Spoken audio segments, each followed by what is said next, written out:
Welcome back to 0 to 60, guys. First of all, before I get into today's video, which is, yes, it's back on the M5, if you can see it there, I just want to say a massive thank you for all of the comments on the last video on this car, which was after I just discovered all of the metal and glitter in the oil and oil filter. But all the comments that come through, there was a ton, and a lot of you guys from all over the world were sharing your experiences. And yeah, it really helped me to work out a bit of a plan of action of what to do next. I was a little bit worried, and if I looked a little bit worried or a little bit taken back in that video, it's because it was a genuine surprise. That video wasn't supposed to be about the oil.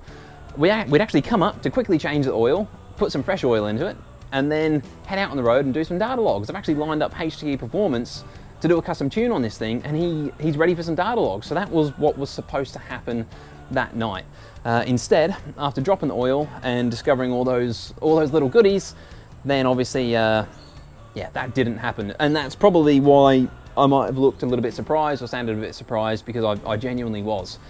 But look, regardless, it was awesome to have all of you guys helping. And I think at the moment, the general consensus is that it probably just needs another flush, or maybe another 2 flushes, because there's so many little oil galleries and ledges, and even the external oil cooler, the lines, everything in that engine bay that could be housing all those little pieces of metal, and it's just a matter of time and changing the oil to get all of that rubbish out. So that's what I've done. I put some 10W60 back in the car, filled it up, and this week I just want to put some kilometers onto it, just cruise around the street, no hooning or skids or rev limitering, and hopefully flush it out. And then it'll probably be Friday night or Saturday, I will drop the oil again and inspect it, and hopefully by that point in time, I'll also have the oil analysis back from Castrol as well. And then between those two things, hopefully that'll give me the all clear. If there's not too much crap in the oil again, that'll give me the all clear to head to Euro Day on Sunday in the M5, and maybe even have a little bit of fun on the track. So that's the plan. Now, because I've actually been able to drive this thing now that it's registered, I've noticed that these big Sparco bucket seats are actually mounted a little bit too high for myself. There's just, like, I can't really sit comfortable. It's just in race mode all of the time.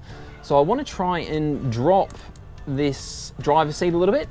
And I'm even thinking maybe even leaving the front up a little bit and just drop the back. So I've already pulled the back ones out. I'll crank the front ones to loosen them, and hopefully that will let me pivot the bum down, and I'll drop it down a few stages, have a test fit, and then when she's all back in, I'll head out on the road. So wherever my alien key is, I better get cracking.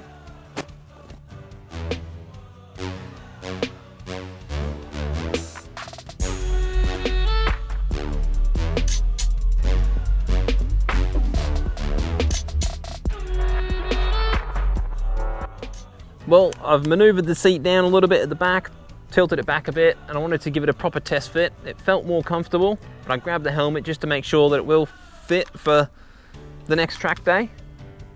And she's pretty good. I think this will do.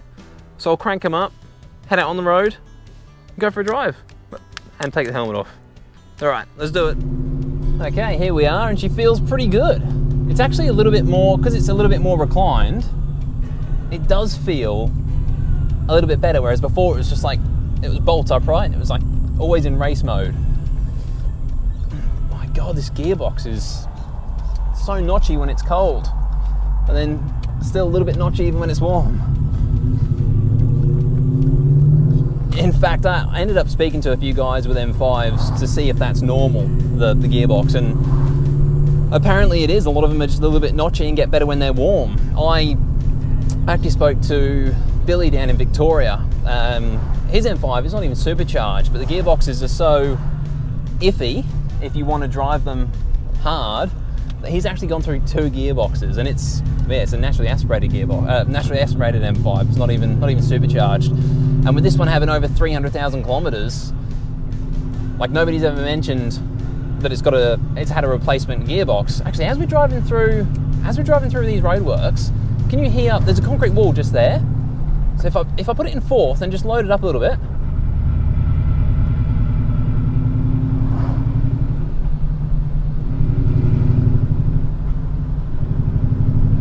Can you hear that little rumble? So now we're not next to the concrete wall, you can't hear it, but it's there in 4th gear at low RPM. And I think you might be able to make it make a similar noise in third a little bit, but that with the notchiness, there she is again actually, as we've gone through more roadworks, but that with the notchiness might indicate that it is the original gearbox and that it might be due for a rebuild soon, because I don't think that rumble is normal or is supposed to make that rumble. That sounds more like a bearing or possibly worn teeth as they're biting, but it doesn't sound very good. I did actually just then change into second, much better. Now it's just a little bit warmer, but I actually checked when I had it up on the hoist after doing the oil, I actually cracked the gearbox fill plug just to see if it was low on oil, because it really does not feel very good to go through the gears. Well, particularly that second gear, that's probably the worst. But I thought there's a chance that it could just be low, but as soon as I cracked the plug, oil started to come out, so it's definitely got the right amount in. And it was actually really clean as well. Anyway, back to the seat. Now that I've got to drive it and just cruise it around like this, having it leant back a little bit more is actually a lot more comfortable. So I'll be able to just keep cruising around each night this week and try and put some more kilometers onto it. It's actually surprisingly hard when with my job, I don't actually get to drive this car very often, even if I want to. Like if I go out anywhere, it's in the van to do a delivery. So I've got to make it my job this week to get some Ks on this engine so we can check the oil before Euro Day, and hopefully she's all right. But I tell you what, it's good fun to drive, even just to cruise around in like this. Well, and that's about it for this car this week. Although, also, I have had to buy new O2 sensors, all of them. Both banks for the pre-cat and the post-cat, and also another new AFR gauge, because we've said it so many times now, Andrew and I, every time we drive it, the car is so rich. And I know the ESS tune are notoriously rich, but this car, you can smell the fumes, and the second you take it off of recirculate air conditioning, it just starts filling the cabin with fumes, which I don't think is normal. And I reckon, I don't know if you saw the video where just before I went to get a roadworthy, it went into engine failsafe mode, and that ended up being a dead O2 sensor. And when we pulled it out, it was just covered in soot. So I reckon that the car, maybe one of the other O2 sensors, just being old, they all looked original. If they weren't reading properly, there's a good chance they'll just be sending mixed signals, and the car will just be dumping more fuel in, or more than it should. So that could be enough to keep killing the wideband AFR, because that's the second one that I've had to do, that I've had to replace since I've had the car. Oh, sounded good, supercharged Audi. It's very, very whistly.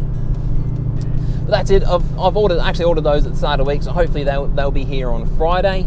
And if that's the case, I've got them to put in, and then we'll see if it is any less fuely, and if the AFRs do balance out a little bit better. Plus, also on Friday, we get to check the oil and the oil analysis results. Well, that's the plan anyway.